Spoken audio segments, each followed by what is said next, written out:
Chosen one, lock your attention on this message right now. That moment you keep replaying in your mind, the one you have been labeling a mistake. Stop, because what I am about to tell you will rewrite everything you think you know about what just happened. The enemy has been working overtime this week for one reason and one reason only. He saw what you did, and he knows what it activated. It all shifts in the next 24 hours. The confusion lifts, the silence breaks, the waiting ends. But here is what you need to understand before anything else. This is not ending because of luck or because your season finally changed on its own. It is ending because of something you did, something you did not even realize you were doing when you did it. Think back to that moment this week. Maybe it was something small, a decision that felt insignificant, a conversation you chose not to have, a moment where you could have reacted, could have pushed back, could have forced something to happen, and instead, something in you went quiet. You pulled back. You let it go. And the moment it was over, you told yourself you were weak. You told yourself you had just lost ground. You did not lose ground. You took territory. You did not find this message by accident. The algorithm did not bring you here. Heaven did. This is a divine appointment that was scheduled before your name was written, before your story began, before the enemy even had a chance to study your patterns. You are standing at a threshold right now, and the weight you feel is not the weight of failure. It is the weight of a door about to open. Do not click away. Your future self is on the other side of this message, and if you leave before the end, you will leave before the verdict is read in full. I know what the last 72 hours have felt like. The atmosphere has not just been quiet, it has been strange. Heavy in a way that is hard to explain to anyone around you, like the pressure in the air right before a storm breaks open. Maybe you were lying in bed this week, staring at the ceiling, running through every decision you have made in the past few months, trying to find the exact moment where things went wrong. Or maybe you were sitting alone somewhere, completely still on the outside, but internally something was screaming at you that you have somehow delayed your own blessing, that you did something wrong, that God is disappointed.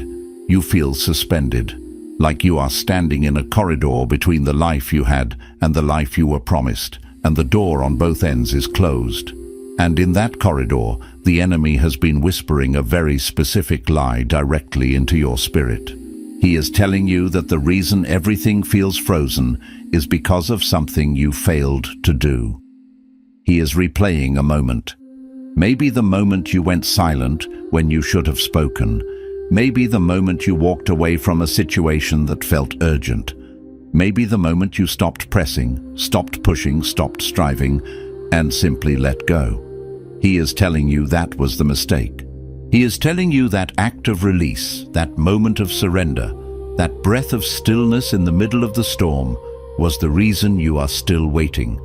He is telling you that heaven noticed, that even the angels were watching, that even Michael himself looked on in confusion. But I need you to hear what is actually true. Heaven was not confused. Heaven was not disappointed. Heaven was not looking on in silence because something had gone wrong. Heaven went silent because something had gone right. Psalm 46:10 says, "Be still and know that I am God." Not be still when everything is perfect. Not be still when the answer has arrived. Be still, right now. In the middle of the pressure, in the middle of the uncertainty, in the middle of the moment that looks like defeat. Listen to what that word is saying. The stillness itself was the act of knowing. The moment you stopped striving, stopped forcing, stopped trying to fix what only God can fix, you did not disqualify yourself. You demonstrated faith at its highest frequency. And that frequency does not go unnoticed in the heavenly realm. You did not make God speechless through failure. You made God speechless through surrender. And there is a difference between those two things that will change your entire understanding of where you are right now. In the next few minutes, I am going to hand you the exact decree that cancels the accusation the enemy has been filing against your name.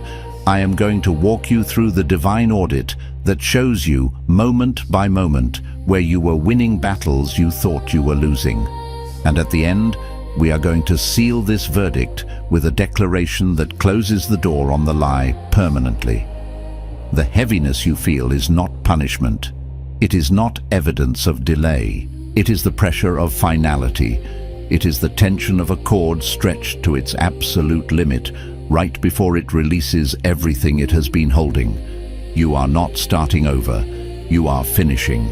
And what you thought was your most human moment, your quietest, your most surrendered, your most uncertain moment this week, was the moment that stunned the heavenly court.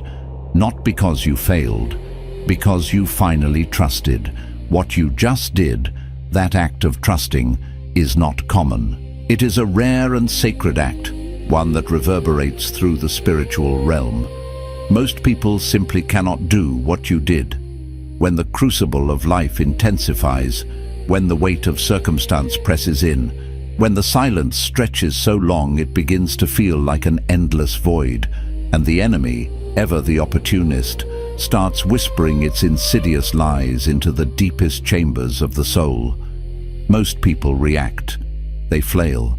They grab for any semblance of control, any perceived lifeline. They force situations, manipulate outcomes, or try to manufacture motion, creating a whirlwind of activity simply because the profound, unsettling quiet of stillness feels dangerously akin to dying.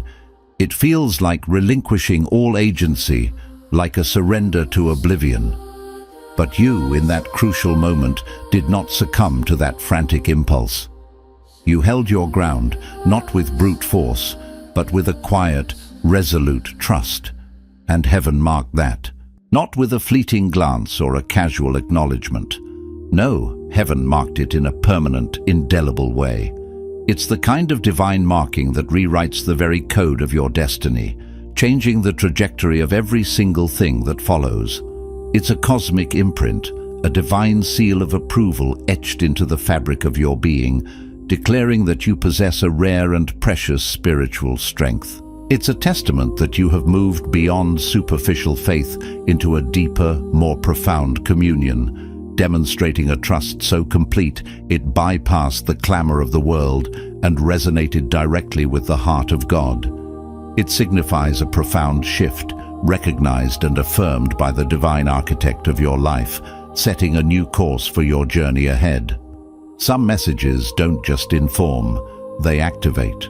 If something stirred deep in your spirit just now, you may be ready to receive the Chosen One's blueprint.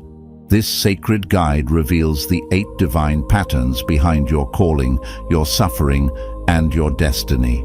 It also comes with the full audiobook, so you can absorb it during prayer, rest, or quiet moments with God. And for those called to speak His truth, you'll also receive Activating Your Prophet Mantle, a powerful bonus ebook for those carrying a prophetic assignment. The link is in the first pinned comment, but only for a limited time. Now let me take you somewhere most teachers never go. It's a path less traveled in spiritual discourse, precisely because it moves beyond the superficial comfort zone. It is indeed easy to tell someone that God is proud of them, to offer a soothing balm of affirmation. It is easy to dispense platitudes and well-meaning encouragement, but comfort, however heartfelt, without the bedrock of true revelation, serves only as a temporary anesthetic. It dulls the ache for a moment, but leaves the underlying spiritual wound unaddressed. What you need right now, more than a fleeting sense of ease, is not just comfort. What you need is profound understanding. Because once you grasp what actually transpired this week, not merely on the shifting sands of your emotions, but spiritually, structurally, in the intricate and unwavering framework of how heaven actually operates, according to divine law and principle, You will never again misread a moment like this. You will gain a sacred clarity that empowers you to discern the hand of God, even in the most bewildering circumstances, transforming confusion into profound insight. This deeper comprehension will illuminate the true nature of your experiences, allowing you to interpret them through a divine lens, rather than the limited perspective of human understanding. It's an upgrade in spiritual intelligence, a key to unlocking the mysteries of your divine journey. There is a powerful principle, often overlooked, hidden within the familiar story of the prophet Elijah, a truth that most people walk right past without truly grasping its profound implications. Imagine the scene. After his greatest, most breathtaking victory on Mount Carmel, a triumph so epic it saw fire falling from heaven in a display of divine vindication, the prophets of Baal utterly defeated, and the heavens, after a brutal 3-year drought, finally breaking open to release torrents of rain, a moment of unparalleled spiritual exhilaration and divine power. Yet immediately following this zenith of his ministry, Elijah ran. He didn't run towards a new assignment, towards celebration, or towards greater glory. He ran away from something, deep into the stark, unforgiving wilderness. He sat down under a solitary juniper tree, utterly spent, and poured out his heart to God, telling him he was done. "It is enough," he declared, a cry not just of weariness, but of profound existential exhaustion. He was physically depleted, mentally overwhelmed, and spiritually terrified by the threats of Queen Jezebel. By every visible human measure, he appeared to be a man who had not only faltered, but had collapsed utterly under the crushing weight of his monumental calling. He looked like a failure, broken and defeated. But now notice what God, in his infinite wisdom and compassion, did not do. God did not rebuke him with harsh words or accusations of weak faith. God did not send a grand vision or a thunderous pronouncement to stir him to action. God did not speak in the terrifying majesty of thunder or fire or earthquake, the very elements Elijah had just witnessed. Instead, God sent a tender angel who simply touched him and said, "Arise and eat," a simple, practical, deeply intimate act of care. The angel then imparted a profound truth. The journey is too great for you. Not, the journey is over. Not, you have failed. But, the journey is too great for the version of you that has been running on your own strength, relying solely on your own human capacity. What looked like a catastrophic collapse, a moment of profound weakness, was actually the precise, divinely orchestrated moment God stepped in. It was the moment he intervened to carry what Elijah could no longer carry alone, initiating a shift from self-reliance to divine dependence. And that, beloved soul, is exactly where you are right now. Your perceived breaking point is, in truth, your breakthrough point, a sacred threshold where divine provision replaces human striving. The profound exhaustion you feel, the deep weariness that has settled into your bones, is not, as you might mistakenly believe, the evidence of your inherent weakness or inadequacy. On the contrary, it is undeniable evidence of how far you have already come, a testament to the incredible distance you have traveled and the immense battles you have silently fought. You have been valiantly carrying burdens and responsibilities, spiritual weights and emotional loads that were never ever meant to be carried this long or this far, alone. You've borne them with a strength that defies human understanding, pushing past limits that would have broken others. And in that pivotal moment this week, the moment you finally went quiet, the moment you ceased the incessant striving and pushing, the moment you simply surrendered and breathed, heaven read that not as a signal of defeat, not as a sign of giving up, but as a clear, resonant signal of readiness. It was an indication that you had finally released your grip, you had finally stopped holding the door closed, that God, in his boundless grace and love, had been patiently trying to open for you from the other side. Your stillness was not surrender to despair, but surrender to divine intervention, creating the necessary space for the next chapter of your destiny to unfold. It was the release of control, allowing the divine current to carry you forward. But here is where this truth goes even deeper, touching upon layers most people never bother to examine.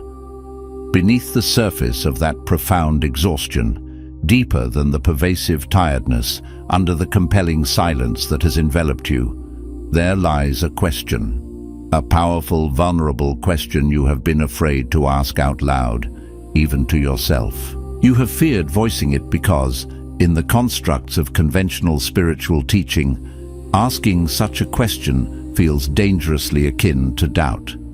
And for so long, you have been erroneously told that doubt automatically disqualifies you from divine favor or spiritual progress. But I need you to hear this truth with absolute clarity, etching it into the very core of your being. The question itself is not the problem. The profound, sometimes agonizing question you have been silently carrying, the one that sounds like, God, did I miss it? God, am I too late? God, was I supposed to do something different? That question is not doubt. That question, in its raw, unvarnished honesty, is intimacy. It is the authentic, unedited sound of a soul that is still deeply engaged in conversation with God, even when it feels utterly lost for words, even when the path is obscured and the answers are nowhere in sight. And that persistent, vulnerable, unwavering connection matters more than you could possibly know, for it is the hallmark of a true seeker, a beloved child refusing to sever communication with their father. It shows that your heart, despite its confusion, remains tethered to the divine. King David, a man after God's own heart, asked questions like that constantly, with an audacious honesty that might shock many today. If you truly read the Psalms, stripping away the various theological filters and sanitized interpretations you may have been given, you will encounter a man who frequently argued with God, who openly accused heaven of forgetting him, who cried out in profound anguish and despair in ways that would make most modern church people deeply uncomfortable. He bared his soul, his fear, his anger, his confusion without reservation. And yet, despite his raw honesty, his frequent lamentations, and his moments of profound wavering, God himself called David a man after his own heart. This divine commendation was not because David was perfect, for his life was famously marked by significant failures and moral lapses. It was not because David never wavered in his faith or always understood God's ways. No, it was because David never, ever stopped the conversation with God. He never retreated into a resentful or fearful silence in the direction of his Creator.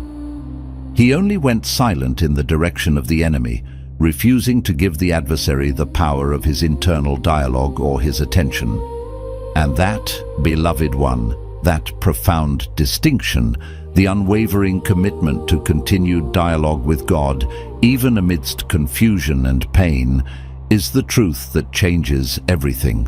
It is the ultimate act of spiritual sovereignty. What's coming next in this message is the part that profoundly shifts something within you, something permanent and foundational, so I urge you to stay with me, to lean in with your spirit. This next revelation is designed to break a cycle that has perhaps felt unbreakable. Because now, with the foundation laid, I need to address not just what happened this week, but a pervasive, recurring pattern, the entire pattern of your life. There is something that has faithfully, almost shadow-like, followed you for years, something you have consistently mislabeled as a character flaw. You have called it inconsistency, a lack of follow-through, or perhaps emotional unavailability, a retreat into self-protection. You've diagnosed it as the inability to finish what you start, a personal failing embedded in your very being. You have stood, often in solitude and shame, gazing upon what feels like a vast graveyard of half-finished things in your life. The projects that lost momentum, the relationships that withered prematurely, the meticulously crafted plans that never fully materialized, the promises you passionately made to yourself but couldn't keep. And you have used that desolate graveyard, its silent, decaying monuments of unfulfilled potential, as damning evidence against yourself. You have stood over it with a heavy heart and a self-accusing spirit and declared, "This is irrefutable proof that I am the problem. My very essence is flawed." This self-indictment has been a heavier burden than any external criticism, for it has come from within. But I need you, with every fiber of your being, to begin to look at that graveyard differently. I need you to shift your perception from self-condemnation to divine discernment.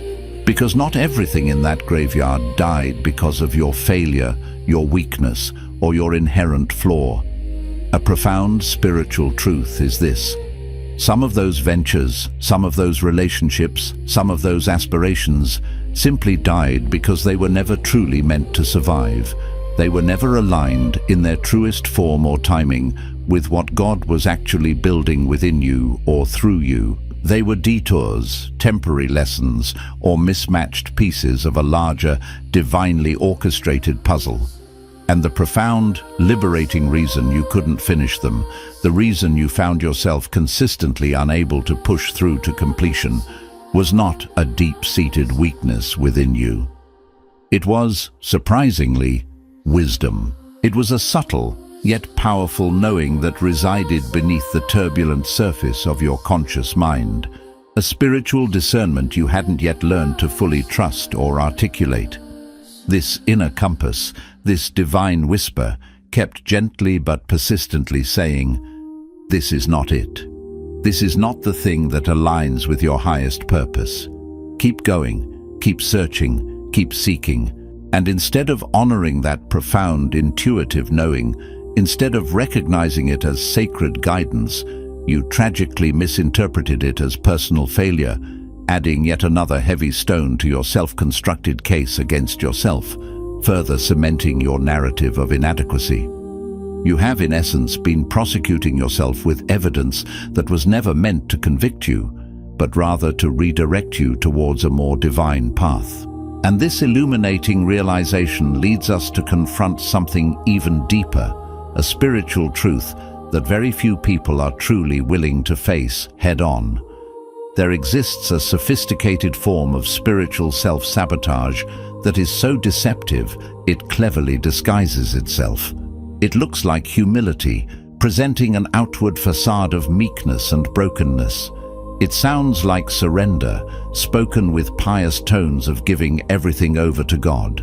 It artfully presents itself as profound brokenness before the divine, a posture of utter unworthiness. But underneath this carefully constructed spiritual clothing, beneath the layers of seemingly virtuous self-effacement, there is something else entirely at play. Underneath it all lies an unspoken, insidious agreement. An agreement that was forged somewhere in the deep history of your life, perhaps originating in the vulnerable years of childhood, shaped by a moment of searing rejection that left an indelible mark, or perhaps born in the aftermath of a profound loss that never truly healed, leaving an open spiritual wound. This silent, powerful agreement whispers a deeply destructive lie.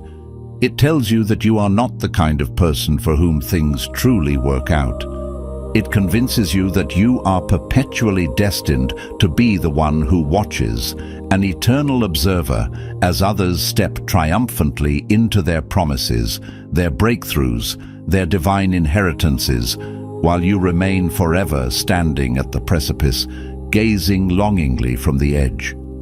It tells you that somehow, for reasons you cannot quite grasp or articulate, you are the exception to the blessing, the one passed over.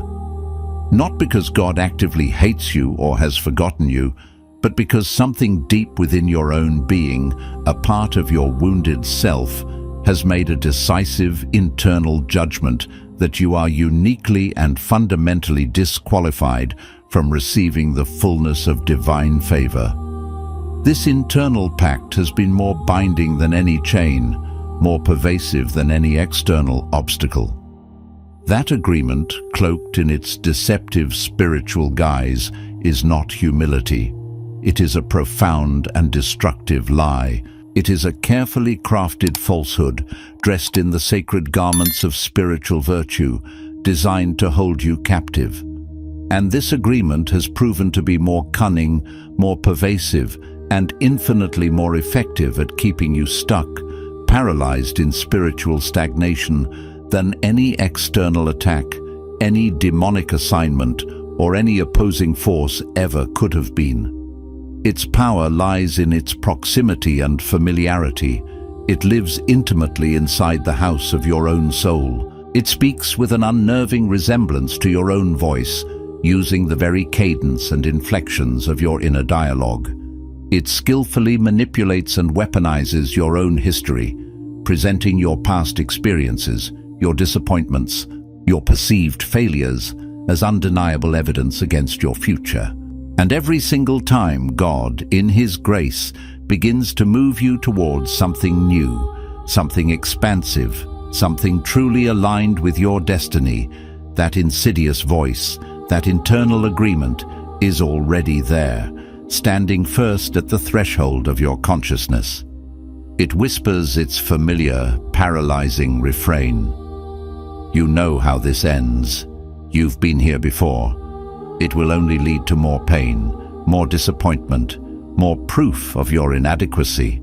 It is a self-fulfilling prophecy, orchestrated from within, designed to prevent you from ever fully stepping into the divine potential that awaits you. This is the part of the message that serves as a spiritual fulcrum, the precise point that breaks this destructive cycle, shifting something permanently within the core of your being. So, stay with me, engage your spirit, for this is where true liberation begins. The reason that deceptive agreement has survived and thrived within you for so long, gaining such a tenacious hold, is that it feeds on a deeper, more primal human need, something you haven't yet been willing to fully surrender to the divine. It feeds on the insatiable need for certainty before obedience, for absolute clarity before taking a single step of faith. It demands the ability to see the entire path, illuminated from start to finish, before you are willing to move forward. It requires knowing precisely how the story ends, every chapter and verse, before you agree to even participate in its unfolding. And it's crucial to understand that this powerful need for certainty is not a sign of stupidity. It is not, in the traditional condemnatory sense, a simple lack of faith. It is, in fact, an act of profound, albeit misguided intelligence, a protective mechanism meticulously constructed by your mind to shield a heart that has been disappointed, wounded, and shattered too many times. Your mind, in its desperate attempt to preserve you from further pain, made a solemn, binding deal with your deepest wounds, with your accumulated pain. And the terms of that internal deal were unequivocally this: we will not fully invest our whole being, our deepest hopes, our most vulnerable dreams, in anything we cannot unequivocally verify will succeed. We will hold back just enough of ourselves, keep a strategic emotional distance to protect against the full, crushing weight of another devastating loss, another agonizing disappointment. It's a defense mechanism, a self-imposed prison built on the foundations of past pain, designed to prevent future suffering, but ultimately keeping you from the very joy and breakthrough you long for. And in the face of this deeply entrenched, self-protective agreement, God has not stood in anger or condemnation. He has not rebuked your caution or chastised your fear. Instead, He has been standing patiently at the very edge of that deal, not with judgment, but with an open, loving, and deeply empathetic invitation. He has been speaking to your heart, saying, "My beloved child, I know why you made that agreement. I see the scars. I know precisely what it cost you, the profound emotional and spiritual price you paid to trust before and be let down, to have your hopes dashed against the rocks of circumstance.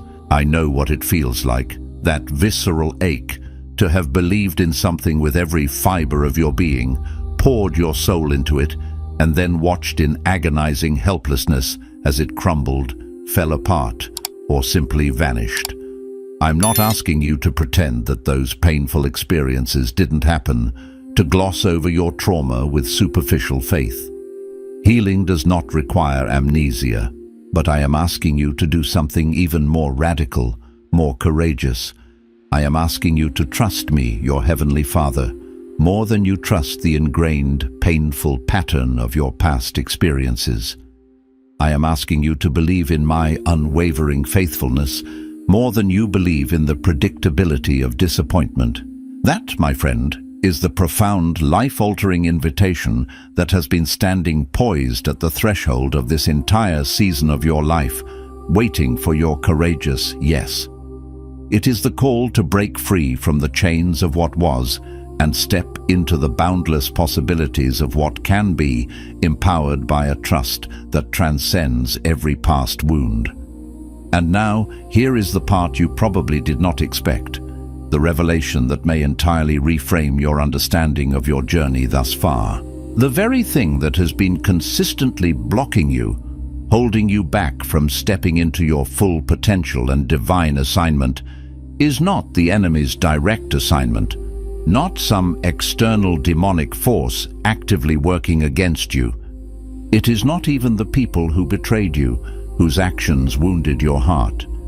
It is not the doors that closed with a resounding thud, the relationships that painfully ended, or the opportunities that seemed to pass you by like ships in the night. All of those experiences were undeniably real. All of those events undoubtedly hurt, leaving their indelible marks on your soul, but none of them, despite their pain and prominence, are the true root cause of your current standstill. The root, the foundational blockage, is this profound and often unconscious truth. You have been waiting for permission, and not from God, for His permission was granted long ago, sealed in covenant. You have been waiting for permission from yourself.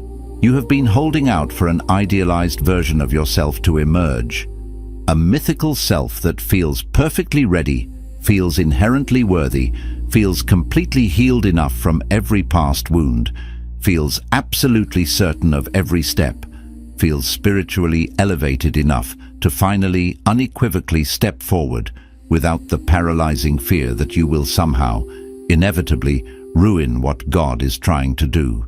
And I must tell you this with unwavering honesty, even if it feels difficult to hear. That perfect, flawless version of you will never arrive. Not because you are broken beyond repair, not because you are fundamentally incapable, but because readiness is not, and has never been, a fleeting emotion or a subjective feeling that suddenly washes over you. Readiness is a conscious, courageous decision, and crucially, that decision is never, ever made in the absence of fear. It is always, profoundly, made in the very presence of it. It is a choice to advance, even when fear is a palpable companion, for faith is not the absence of fear, but movement despite it. Consider the mighty Moses, the man chosen by God to lead an entire nation out of bondage. He certainly did not feel ready when he stood trembling before the burning bush, confronted by the voice of the Almighty. In his profound self-doubt, he told God directly, with startling honesty, "I am not the right person. I am slow of speech and tongue. Send someone else. I am simply not qualified." And God, in his infinite wisdom and compassion, did not argue with Moses' feelings of inadequacy. He did not dismiss Moses' fear as irrational or tell him that his profound sense of unreadiness wasn't real. God simply and profoundly said, "I will be with you." And that, beloved one, was enough, not because Moses suddenly felt qualified, capable, or fearless in his own strength, but because the unwavering, omnipresent presence of God himself makes the question of personal qualification utterly and gloriously irrelevant. His presence transforms the unqualified into the capable, the timid into the bold. So let me be abundantly clear. You are not waiting on God. God, the sovereign Lord of the universe, has not been waiting for the stars to align perfectly or for all external circumstances to magically fall into place according to your timeline. God has been waiting on you to stop waiting on yourself. He has been waiting for you to release the internal conditions you've placed upon your own breakthrough, to dismantle the self-imposed barriers you've erected. The season you have been fervently praying for, the breakthrough you have been standing on the precarious edge of, eagerly anticipating, is not being withheld from you. It has already been assigned to you, destined for your life from before time began. It is not somewhere far off in the distance, a prize to be earned after more struggle. It is being handed to you right now, in this very moment, and indeed in every quiet moment before this one, when you consciously chose stillness over frantic striving, surrender over rigid control, and trust over the insistent demand for certainty. And what I need you to grasp with every fiber of your being as we draw to the profound conclusion of this message is this liberating truth. The heaviest, most arduous part of your journey, the most intense spiritual wrestling, is not ahead of you. It is definitively behind you. You have already survived the hardest part. You traversed it, endured it, and emerged victorious, even without fully realizing its true difficulty. You survived it while you were convinced you were failing, while you believed you were losing ground. And if you possessed the resilience, the strength, and the divine grace to survive that most challenging segment of your journey, what, in the name of all that is holy and true, makes you think you cannot step boldly and confidently into what is coming next, into the glorious chapters God has prepared for you? Your past endurance is the irrefutable proof of your future capacity. The immense crushing weight that has burdened your spirit, the invisible pressure that has pressed down upon you, lifts now. Not because every external circumstance immediately rearranges itself or every problem instantly evaporates. No, the weight lifts because the insidious, limiting agreement you made with your pain breaks right now. In this very moment of declaration and discernment, the lie that has whispered of your unique disqualification, the falsehood that has kept you at arm's length from your own blessing, loses its power, its deceptive grip shattered. The voice that has been speaking to you in your own familiar accent, weaving itself into the tapestry of your inner thoughts, masterfully using your own memories, your own history, and your own past experiences as irrefutable evidence against your future. That insidious voice loses its authority today. Its power is stripped away because now you know precisely what it is. You have seen its true face, recognized its deceptive nature. You have named it for the lie it is, and the profound act of naming it, of bringing it into the brilliant light of truth, irrevocably gives you power over it. It is disarmed, its spell broken, its reign of terror over. Place your hand on your heart and declare this with me. I release the agreement that I am the exception to the blessing. I release the need to feel ready before I step forward. I release every label that was placed on me by people who could not see what heaven sees. I break every lie I have been rehearsing in the silence, every accusation I have been building against myself, every case I have quietly constructed to explain why things do not work out for me. I declare that the season of self-prosecution is over. I am not disqualified. I am not delayed by my own failure. I am exactly where I am supposed to be, and what I thought was my most uncertain moment was the moment heaven moved on my behalf. I receive the full weight of what God has assigned to my name. I receive the breakthrough that was written before I was born. I step forward, not because I feel ready, but because God is with me, and that is enough. The waiting is over.